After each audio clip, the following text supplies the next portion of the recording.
के बाद ये तो साफ हो चुका है कि देश की जनता को भुखमरी कोई मायने नहीं रखती, देश की जनता को बेरोजगारी कोई मायने नहीं रखती, देश की जनता को महंगाई कोई मायने नहीं रखती। नमस्कार, न्यूज़ 9 पर हिंदी देख रहे हैं। मैं हूं आपके साथ चेतन मुरादाबादी। कल 4 राज्यों के विधानसभा चुनाव के बाद देश में बहुत ही उठापटक सी नज़र आ रही है। जी हां, तेलंगाना, मध्य प्रदेश, राजस्थान और छत्तीसगढ़ के चुनाव नतीजों के बाद कहीं ना कहीं देश की राजनीति में बहुत उलटफेर देखने को मिल रहा है। जी हां, जिस तरह से राजस्थान में कांग्रेस की सरकार थी और वो भारतीय जनता पार्टी ने छीन लिया, पूर्ण बहुमत की सरकार बन गई है। वहीं अगर मध्य प्रदेश की बात करें तो मध्य प्रदेश में भी कांग्रेस पार्टी का बहुत पिछले चुनाव में बहुत अच्छा प्रदर्शन रहा था, जो कि अब की बार नहीं रहा है और वहाँ पर भी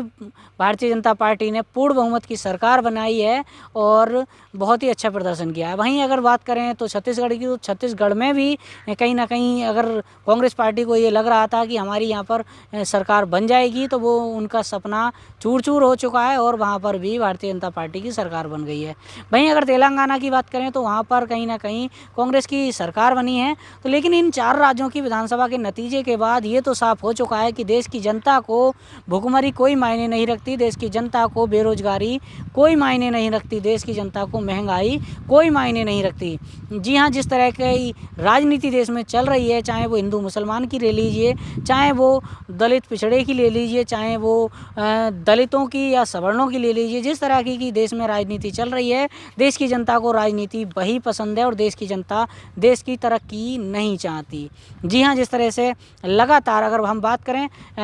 मध्य प्रदेश की, तो मध्य प्रदेश में जिस तरह से आदिवासी के सर पर पेशाब कर दिया जाता है, लेकिन यहाँ की जनता को फिर भी वही लोग पसंद हैं।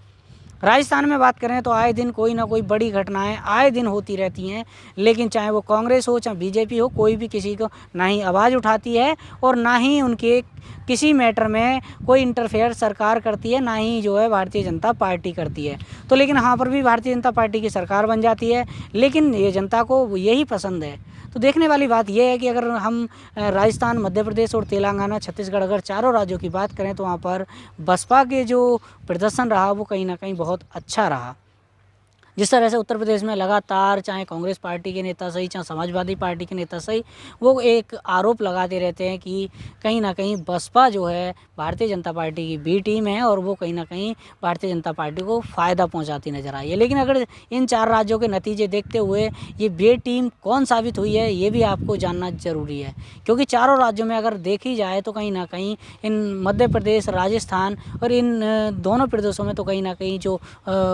समाजवादी पार्टी की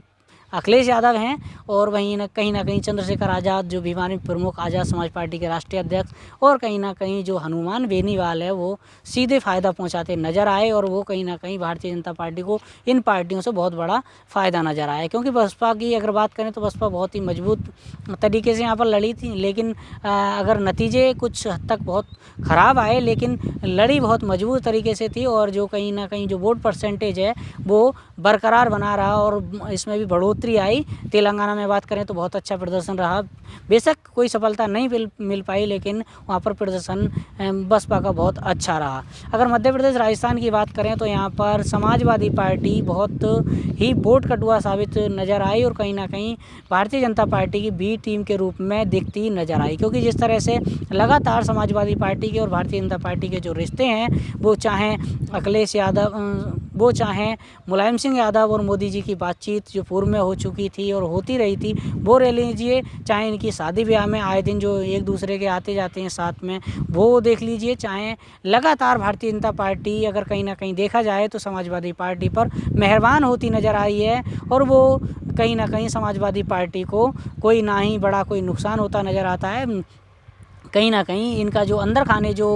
घुसपैठ है, जो इनकी जो मिली भगत है, वो कहीं ना कहीं बहुत ही ज़्यादा भारतीय जनता पार्टी को फ़ायदा नज़र आती है।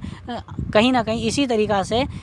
जो समाजवादी पार्टी के नेता आए दिन कहीं ना कहीं बसपा पर इसीलिए आरोप लगाते रहते हैं कि उनकी पोल ना खुल जाए। क्योंकि अगर हकीकत में देखा जाए तो जिस तरह से 2022 के विधानसभा चुनाव को मुस्लिम समाज ने पूरे जुट होकर समाजवादी पार्टी को लड़ाया था, लेकिन फिर भी वो सत्ता हासिल नहीं कर पाए। तो इसमें ये भी साफ नज़र होता है कि अगर इस देश में अगर कांग्रेस के बाद अगर कोई भारतीय जनता पार्टी को शिकस्त दे सकता है तो वो कहीं ना कहीं बहुजन समाज पार्टी ही है, जो कि भारतीय जनता पार्टी को हरा सकती है और वही शिकस्त दे सकती है। तो आपकी क्या राय है इन बातों को लेकर और चारों राज्यों की विधानसभा चुनाव को लेकर आपकी क्या राय है? क्या भारतीय जनता पार्टी ने साम दाम दंड भेद भी अपनाया, क्या ईवीएम का भी इस्तेमाल किया होगा या नहीं किया है? आपकी क्या राय है कमेंट बॉक्स में ज़रूर बताएं। और नए हैं तो चैनल को सब्सक्राइब करें, वीडियो को लाइक करें और शेयर करना ना भूलें। मिलते हैं किसी नई अपडेट के साथ, तब तक के लिए विदा चाहते हैं। धन्यवाद।